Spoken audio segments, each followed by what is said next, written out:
Good morning. We are extremely pleased that you are here. It is good to come together for the purpose of co-creating. Do you agree? Yes. You are knowing what you are wanting? Yes. You are among the rare humans who are appreciating the contrast of your time and place?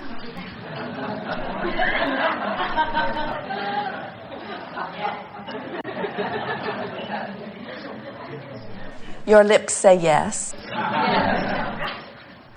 Do you think that your hesitation, or even the humor that bubbled up in response to that question, indicates just a little bit, maybe, that it's easier to offer a resounding yes, we appreciate the contrast of our time and place when there is not that much contrast?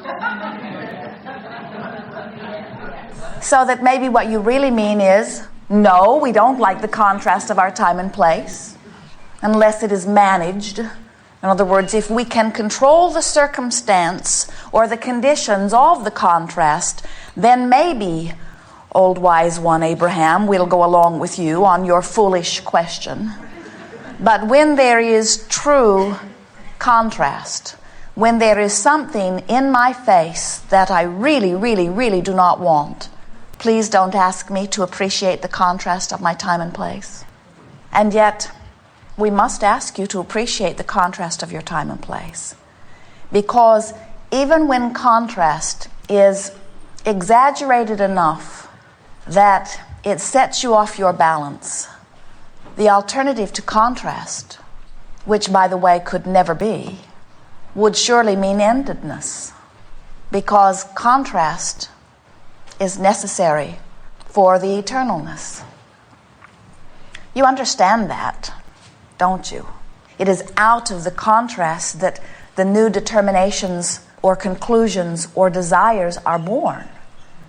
And without that new preference, decision, deciding, focusing within you leading edge creators out here on the leading edge of thought, then there would not be that birthing of desire, which is the summoning of source energy, which is the leading of all that is forward. Contrast produces the desire. The desire is the summoning thing. In other words, when you ask, it is given, and that's what that desire is. That's that vibrational asking that summons life force forward. Maybe it's because so many humans have seen non-physical or God or whatever it is you're wanting to call it as this concluded entity that somehow has achieved this ended perfection, as if that could happen anywhere in any universe, and that this now concluded perfection is now somehow waiting for you all to catch up. And when you do, then what? In other words, we've never really heard the end of that story as man has conjured it. When what is really happening is that source energy, whether you call it God or creative life force, it does not matter what title you give it, this source energy is eternally expanding, and you are extensions of that source energy out here on the leading edge of thought, pioneering the expansion. And so you said, I want to go forth into this time-space reality, and I want to acknowledge the variety, the differences of opinion, the differences of choice, the differences in belief. I applaud the difference. And from it, I will conclude my preference, and I will carve out for myself, through exposure to experience, preferences on a moment-to-moment basis. Cellular preferences, even full conscious human preferences will be born from me. And with each desire that emanates from me, you said this from your non-physical stance, you're still saying it from your non-physical stance.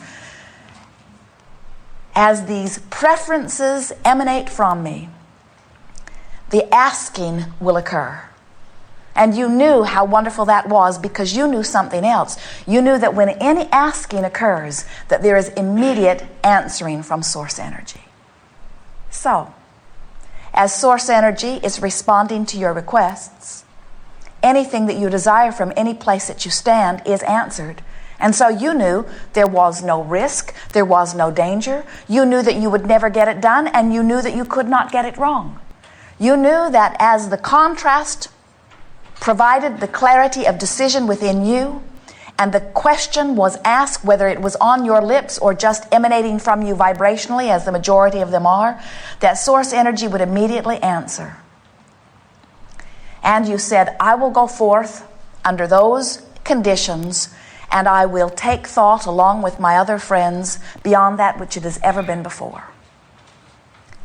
Now here you are asking, and source energy is answering, and some of you are saying, but Abraham, there must be something screwy with that, because I'm certain that I've asked for things that I have not received. And we say, well, now you're talking about the third part. The third part is, you must be a vibrational match to what you're asking for. Which means you cannot wallow in the contrast that has produced the desire and be a vibrational match to the desire at the same time, because step 1 and step 3 are very different steps. Can you hear what we are getting at here? In other words, let's say that you are moving through your experience and you notice that you do not have the abundance in terms of dollars that you want or need. Things are breaking down around you. You're needing to replace several things in your experience. As you look around your environment, you are inspired to desires that you cannot financially fulfill. And the more you move through your experience, the stronger that desire becomes. Emotions that move through you, you would describe as discouragement, some fear, maybe a little anger, daily frustration. And we say natural emotions, when there's something that you really want that you're not focused upon. In other words, you're focused upon where you stand instead of where you want to be. So you say to your friends, I'm just so worried about money. And we say, in those natural responses to where you stand, you are hardly a vibrational match to what you're asking for. And unless you are a vibrational match to what you're asking for, the process of creation cannot be completed. It would be like turning on your radio because your friend tells you that there's something wonderful to hear on 98.6, and you say, my radio is stuck on 102. Make it come to me. And your friend would say, oh, it's just a minor adjustment on your dial, really. You can put it back on 102 later if you want to. Just move it over there for a little bit. And you say, no, I like it where it is. This is what I'm used to listening to. It's what my mother listened to. It's what her mother listened to. It's what everybody I know listens to. This is what we listen to.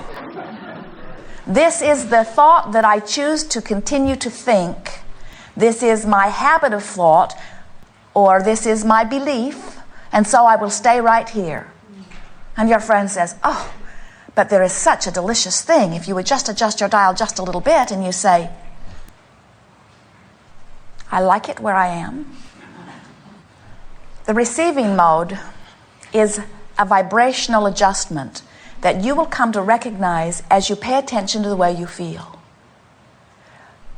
When you feel the emotion that you would describe as passion, or exhilaration, or exuberance, or eagerness, or joy, those high-flying, good-feeling emotions always mean that in this moment, there's a strong desire focused within you that you are in this moment a match to. When you feel strong negative emotion, like anger or fear, or strong depression, when you feel strong negative emotion, it always means that there is something very much wanted that is within your vibration, but that the thought that you're thinking right now, and therefore the vibrational countenance that has come in response to it, is a vibrational mismatch to your desire. Because step 3 is so significant to you, and we say that because step 1 just happens. In other words, you can't be a product of a contrasting environment without desire being born within you. It is born within you. You knew it. You set that up even before you came forth into this body. You pre-paved that long before the essence of you took form in this physical flesh, blood, and bone. Step 2 isn't your work anyway. That's source energy responding to your desire. So what we would really like to impress upon you in a way that you will always remember it is that your work is about step 3. And it is so much about step 3 that we are calling our work about your step 3. We are calling this gathering the art of allowing. It is the work that you are about, learning little by little to allow the things that you have already decided that you want. The most important thing that you will gather from this day, we're going to tell you right now, and maybe a few hundred more times as we're together. And that is that step 1 is step 1. Step 2 is step 2, and step 3 is step 3. Let's recap. What we are saying to you is, you don't do step 1 and step 3 at the same time. In other words, your emphasis is upon step 3. If you will let your emphasis be upon step 3, everything else will take care of itself. And the reason that that is so important to understand is because when you are in the midst of the contrast that is producing a supersonic desire within you, that desire is like a rocket that shoots out of you in a flash, because the contrast that has produced it is different from the desire that shoots out of you in the flash. So then your work is to bring yourself, every chance you get, into vibrational harmony with your desire. And that's what the art of allowing is really about. It's about feeling yourself through your mood or attitude and deliberately choosing thoughts and feeling them as you choose them until you feel your way into a good feeling place. We'll begin right here. Back row, if you'll stand. You'll be second. Right here, third. Come forward if you will.